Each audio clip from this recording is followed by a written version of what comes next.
تراویح اور وطر سے متعلق 6 ضروری مسائل ہیں۔ مسئلہ نمبر 1 یہ ہے، کوئی آدمی عشاء کے فرض جماعت سے نہیں پڑھ سکا تو وطر جماعت سے پڑھ سکتا ہے۔ رمضان کے مہینے میں اگر کسی نے عشاء کی نماز جماعت کے ساتھ نہیں پڑھی، دیر سے آیا ہے تو عشاء کی نماز اس نے اپنی تنہا پڑھی ہے۔ اسی طرح تراویح کی نماز بھی پوری جماعت کے ساتھ نہیں پڑھی، کچھ رکعتیں رہ گئی ہیں، تو اسے وطر کی نماز، ایک مسئلہ تو یہ ہے وطر کی نماز جماعت کے ساتھ پڑھنا بلا کراہت درست ہے، کیونکہ مستقل نماز ہے وطر، تو نہ وہ عشاء کے تابع ہے اور نہ تراویح کے تابع ہے، یہی صحیح قول ہے اور اسی پر فتویٰ ہے۔ لیکن یہ جو دیر سے آیا تھا، عشاء کی نماز اس نے اپنی پڑھی تھی، جماعت کے ساتھ نہیں پڑھی تھی، وطر جماعت کے ساتھ پڑھ سکتا ہے، یہ مسئلہ تو ایک آپ کے سامنے آ گیا۔ دوسرا مسئلہ اس میں یہ ہے، جو دیر سے آیا تھا، اب اس کی تراویح کی کچھ رکعتیں بھی رہ گئی ہیں، تو یہ تراویح کی کچھ رکعتیں جو اس کی رہ گئی ہیں یہ کب پڑھے گا؟ یہ جو شخص دیر میں آیا، تراویح کی چند رکعتیں باقی ہیں ابھی اس کی، تو وطر کی نماز باجماعت پڑھ کر، ابھی تو یہ اپنے فرض پڑھ کر عشاء کے اور جماعت کے ساتھ شامل ہو جائے تراویح میں، جتنی رکعتیں تراویح کی چھوٹ گئی ہیں ان چھوٹی ہوئی رکعتوں کو بعد میں پڑھے گا وطر باجماعت پڑھ کر، آخر میں جا کر پوری کرے گا، کیونکہ جماعت کی فضیلت کو چھوڑنا نہیں چاہیے، ترک نہیں کرنا چاہیے۔ ایسا نہ کرے کہ جماعت ادھر تراویح کی ہو رہی ہے اور اپنی یہ چھٹی ہوئی رکعتیں تراویح کی پوری کر رہا ہے۔ یہ 2 مسئلے سمجھنے کے ہیں۔ اور تیسرا مسئلہ ہے، یہ تراویح پڑھانے والے کو پیش آ جاتا ہے، امام اگر تراویح کی نماز میں 2 رکعت پر بیٹھے بغیر، 2 رکعت پر قاعدہ کیے بغیر تیسری رکعت کے لیے کھڑا ہو گیا اور چوتھی رکعت بھی پڑھ لی، تو آخر میں سجدہ سہو کرنا واجب ہے، مگر اس صورت میں پہلی 2 رکعتیں قاعدہ اخیرہ کے چھوٹ جانے کی وجہ سے فاسد ہو گئیں،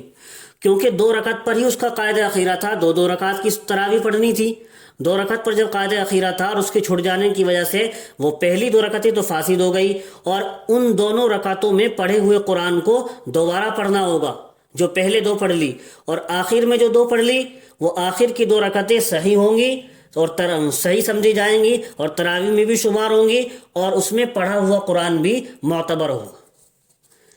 یہ تیسرا مسئلہ تھا۔ اور چوتھا مسئلہ یہ یاد رکھیے، تراویح کی نماز میں اگر امام 2 رکعت پر قاعدہ کیے بغیر، امام جو ہے 2 رکعت پر بیٹھے بغیر تیسری رکعت کے لیے کھڑا ہو گیا، تو تیسری رکعت کا سجدہ کرنے سے پہلے اسے یاد آ جائے تو بیٹھ جائے اور باقاعدہ سجدہ سہو کر کے نماز پوری کر لے، اور اگر نہیں لوٹائے بلکہ تیسری رکعت کا سجدہ کر کے پھر قاعدہ کیا، پھر تیسری رکعت پر بیٹھا، تو سجدہ سہو کے باوجود تینوں رکعتیں فاسد ہو جائیں گی۔ ان تینوں رکعتوں میں پڑھے ہوئے قرآن کا اعادہ کرنا ہوگا، کیونکہ 3 رکعت مشروع نہیں ہیں اس طرح سے، اور یہ تینوں رکعتیں ہی فاسد ہو جائیں گی، اور تینوں رکعتوں میں پڑھا ہوا قرآن جو ہوگا اس کو دوبارہ پڑھنا ہوگا۔ مسئلہ نمبر 5،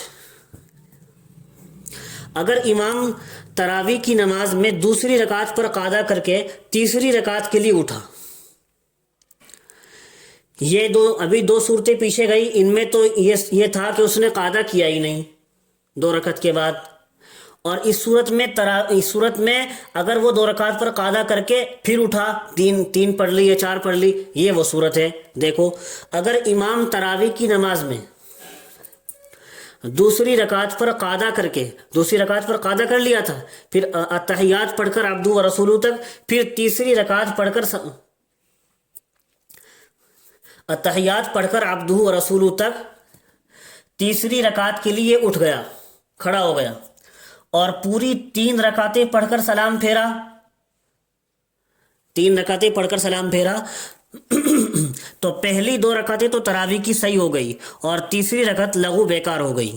اس تیسری رکعت میں پڑھے ہوئے قرآن کا اعادہ کرنا ہوگا، دوبارہ پڑھنا ہوگا۔ اور اگر دوسری رکعت پر قاعدہ کر کے کھڑا ہوا، دوسری رکعت پر التحیات پڑھ کے، اور 4 رکعتیں ہی پڑھ لی پوری، پھر 4 رکعتیں پڑھ کر سلام پھیرا، تو چاروں رکعتیں صحیح ہو جائیں گی اور سب تراویح میں شمار ہوں گی، اور سجدہ سہو واجب بھی نہیں ہوگا، کیونکہ 4 رکعت تو ایک سلام سے پڑھی جا سکتی ہے نا، تو اس صورت میں یہ سب تراویح میں شمار ہوں گی اور سجدہ سہو واجب نہیں ہوگا۔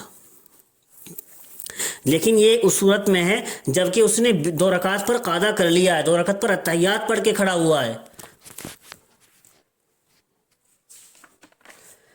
یہ 5 مسئلے ہو گئے، اور چھٹا مسئلہ یہی بھول ہو جانے کا ہے۔ چھٹا مسئلہ یہ ہے، امام پہلی ہی رکعت پر بیٹھ گیا غلطی سے، بھول سے، تراویح پڑھاتے ہوئے امام بھولے سے پہلی رکعت پر ہی بیٹھ گیا، مگر لقمہ ملنے پر فوراً اٹھ گیا، پیچھے سے لقمہ دیا تو لقمہ ملنے پر فوراً اٹھ گیا، تو اگر ایک رکن کی مقدار سے کم بیٹھا ہے، ایک رکن یعنی 3